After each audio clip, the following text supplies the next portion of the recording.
Yo people, welcome back to the YouTube channel. You already know what time it is. It's time for Brentford 0, Chelsea 0 review. I'm not gonna lie, I'm a bit disappointed, man. I feel like that game was there for the taking. Listen, we knew with the preview, we spoke about it, we knew it was gonna be a tough game. They're set up, very defensive. It was like a 5-3-2, 3-5-2, depending on and off the ball. In the last stages, they basically parked the bus.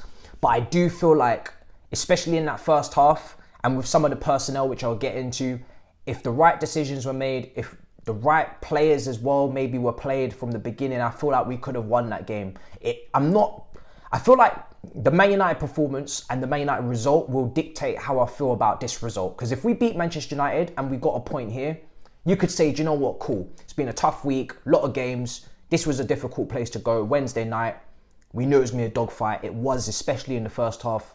They threw everything at it. They were putting balls into the box. We were having to defend a lot. Big saves from Kepa. I feel like Kepa's probably the best player again for us today. Probably man of the match for us. But we could have got a win, man. Let's start with the lineup, guys.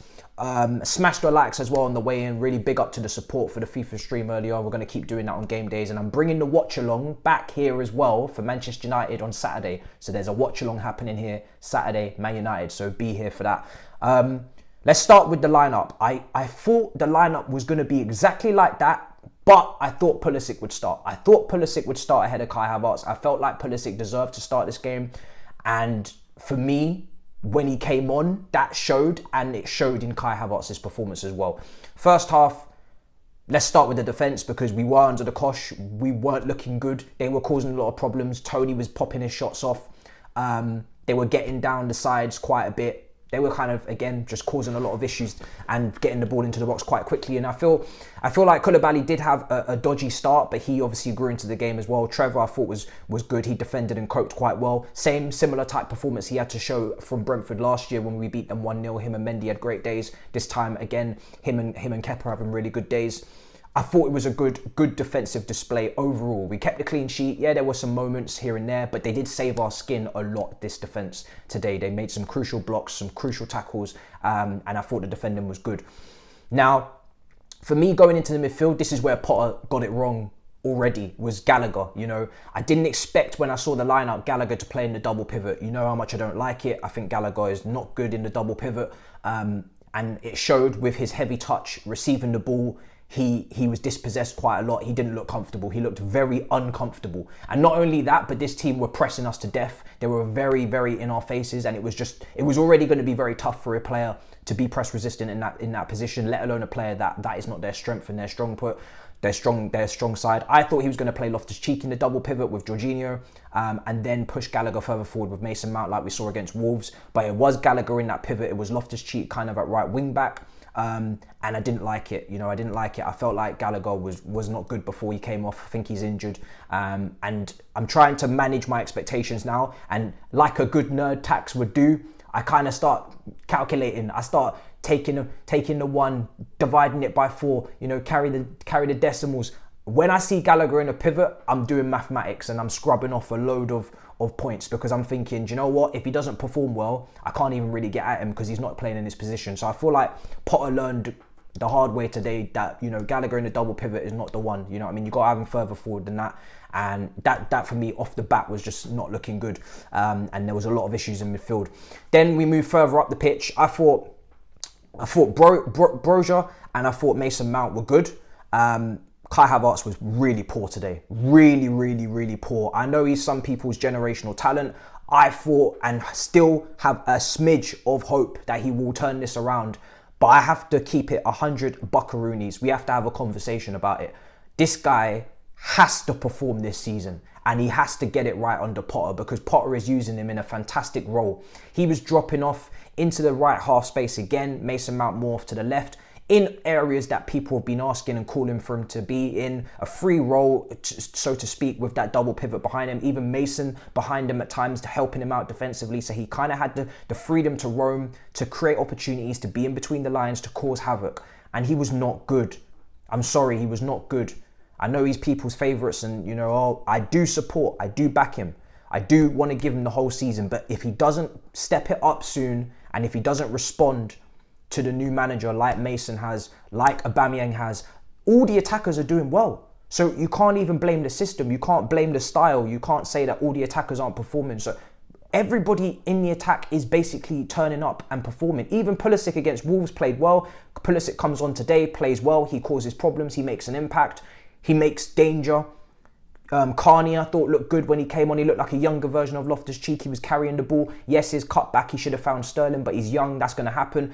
Broja, if he had just seen Mason, I thought Mason off the ball today was good because he actually found good spaces and points. If people had found him in those spaces, then he could have scored, like Broja. You know, Broja, if he just makes that cutback, if he just kind of does a bit of a skill and kind of flicks it behind him a little bit, he didn't see it, but the reason why I can't go in on Broja is because one, he's 21, he's only just turned 21, and two, he was a threat.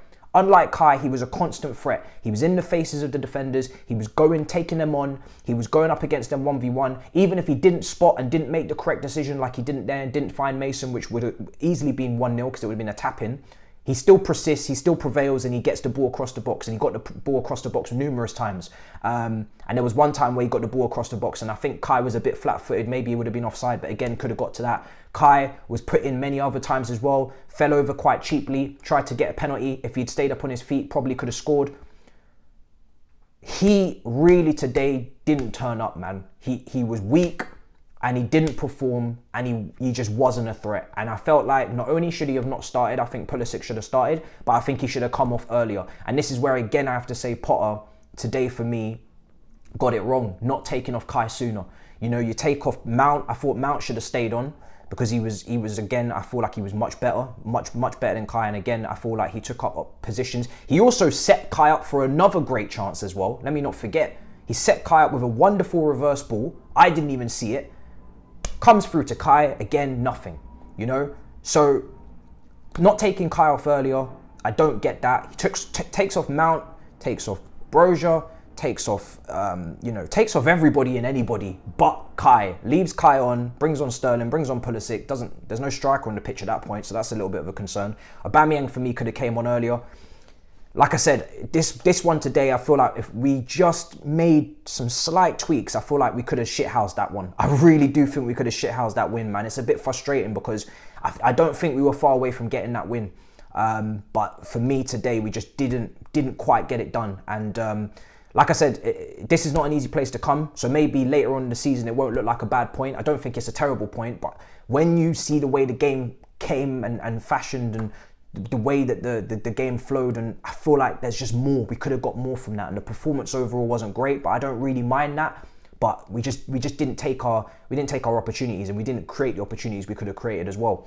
So I mean, from all of this, it's just a wake up to Kai, man. You gotta wake up. You got a new manager. For me, the owner is just so ruthless. He's looking at Nkunku, you know, he's looking at Rafael Leao, he's linked with even Saka, he's not getting him, but he's linked with him, you know, he wants him. He's going to try and bring in just anybody and everybody to take this team to an elite level. So will the sporting directors and the technical directors and everything. And they're looking at you and they're saying, why is this guy not going up a gear? Why is it that the kick up the arse should be there? You're not in form. Can we go up and play in higher gears? You know, why are we still playing in the same gear? Why are we still in first gear? Why are we not even in second gear?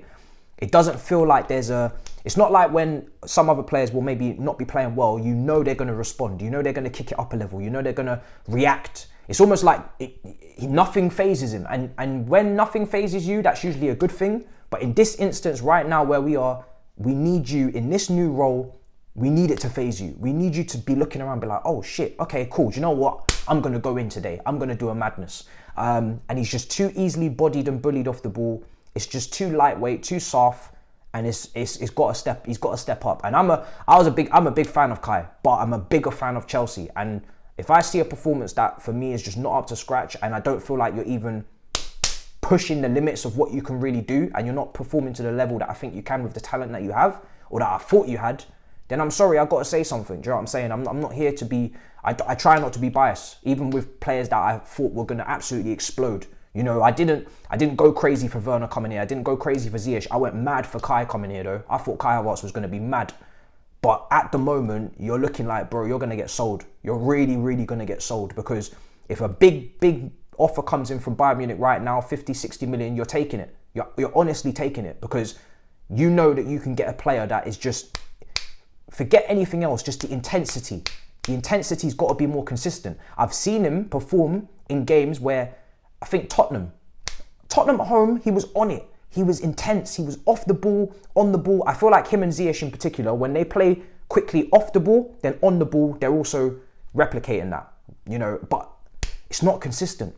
And I know he's young, but at the same time, you've been playing football, from the age of 17, 18 in first team. So, that's got to count for something. But like I said, guys, I thought the guys that came on, Pulisic, Carney, they definitely were threats. They tried to make a difference.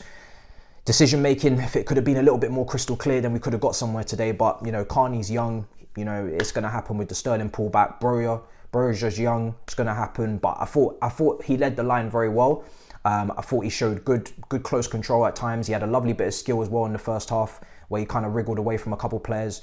And like I said, I thought we could have got a goal today out of someone, but it happens. Not really overly annoyed with the result, because I feel like it can happen. We're on a good run. We're unbeaten under Potter. The performance is disappointing, but again, that can happen. It's Kai. I need Kai to step up, man. I need him to step up, man. This is not good enough. So, guys, you let me know what you think in the comments down below. Shout out to Kepa. Shout out to the defense. Potter, not the greatest day for you. Kai, not a good day for you either. Well done to Broja. Well done to Carney. Still good, very good from Mount again. Midfield, bits and pieces. Sometimes they look good, sometimes they don't. I think Cover had 4 big chances created apparently today, but I can't really remember most of them. I'm not going to lie to you. It didn't feel like we created as much as we could have. We had a lot of weird, long distance shots that didn't really trouble the keeper enough. We move to the next game, guys. Let me know what you think in the comments down below. In a bit, people. Peace.